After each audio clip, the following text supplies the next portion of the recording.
Hey, what's up there? My name is Sam Griffin. Today I'm going to talk about guitar skill critical mass, the non-linear relationship between efficiency of process and your likelihood to achieve the skill that you want.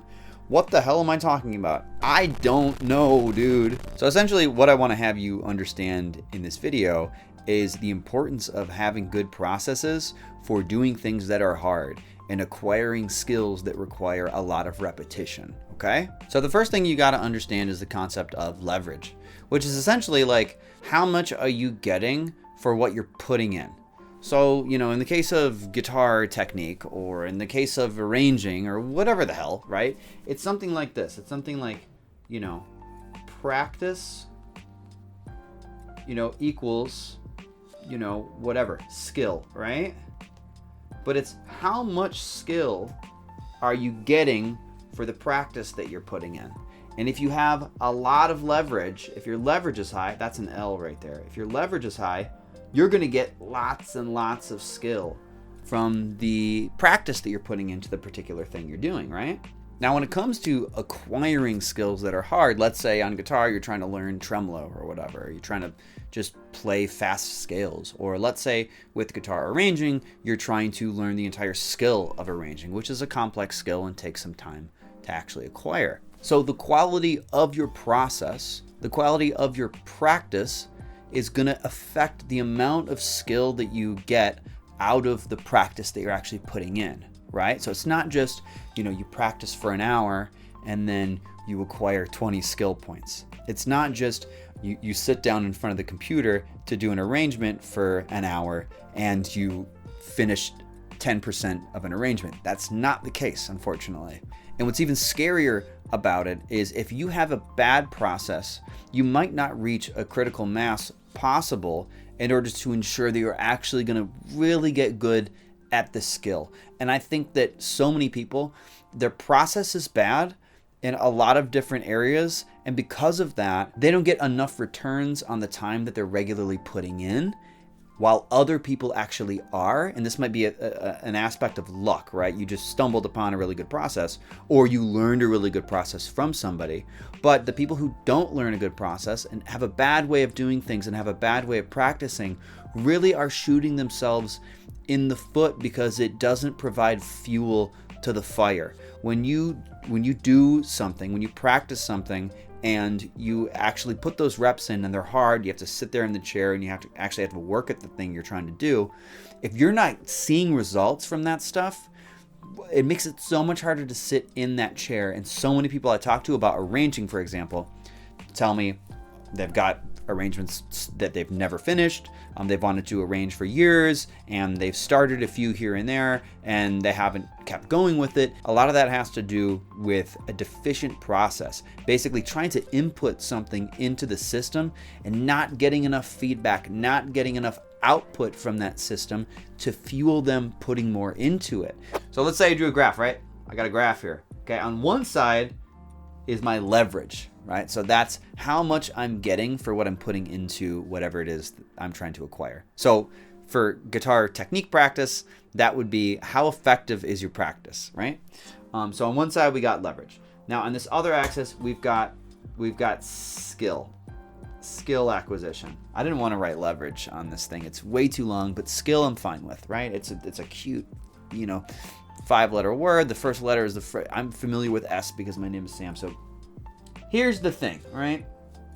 You would think that it would go like this. As your leverage goes up, your skill would go up in a linear fashion. I don't think it's actually linear. I don't think it looks like this, the relationship between these two factors. I think it looks more like this, where at a really low level of leverage, like most of the people that I talk to about arranging who don't have a good process, their skill has almost no chance of getting them where they need to go because it's so hard to sit there and put reps into something when you don't trust that process and it's not yielding you results, right?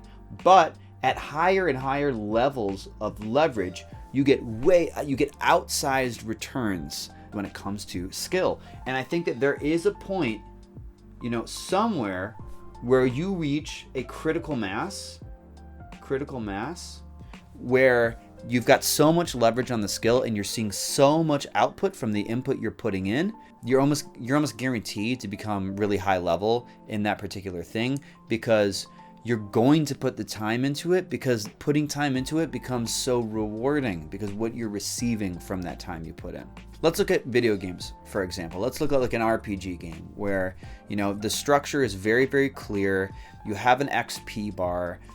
When you kill monsters or whatever, when you do the things you need to do to level up, it's totally built into the game and there's no guesswork. You know that if you do XYZ thing, you know if you kill this amount of, you know, mobs, you're gonna get to the next level, and you can even see it on your XP bar, right? So unfortunately, when it comes to, you know, guitar, you know, you can think of, you know, slaying monsters as doing reps of your tremolo. Now, if you could actually see a progress bar and see every time you do this, you get 10 points of experience, and all you got to do is, you know, get 10,000 points of experience, and then you're going to achieve this thing. It'll be so much easier to do that stuff because you would trust that process.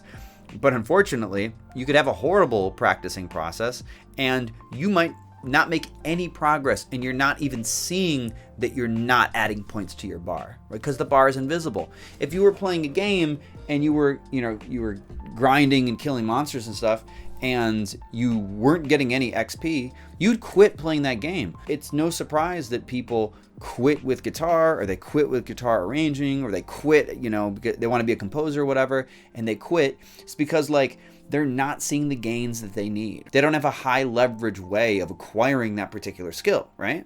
I also think that when you believe in the process you're doing, you can do it more. It becomes easier to do it. You'll see more outsized returns, and you'll actually get more dopamine from that. Like, it's so much easier nowadays for me to sit down and practice guitar. I used to hate it, right? But now I know that when I practice the way that I practice, I know I'm gonna get better at these things, and I can practice all day. And I bet if you felt the same way, like, you would practice more. You'd be able to sit there and practice more because you start to trust it. You start to kind of see the XP bar in your mind. Now, there's a few processes I feel really good about that I feel like I've got down. I feel like I've got a system for practice that's working like crazy well. I've also read some books on practicing and technique acquisition, and I'll be talking more about that stuff on this YouTube channel. Obviously, dog. But I think that this applies to literally any skill that you could possibly acquire. I think you really need to think about the leverage on your time, and don't feel bad if it's discouraging when you start something. Just make sure when you start something, you find a good process. I mean, YouTube's like a tremendous resource for figuring out efficient processes for things, okay? Hey, let's cut the crap. You want to learn how to do solo guitar arrangements like me? You want to learn my method and work with me, Slam Griffin?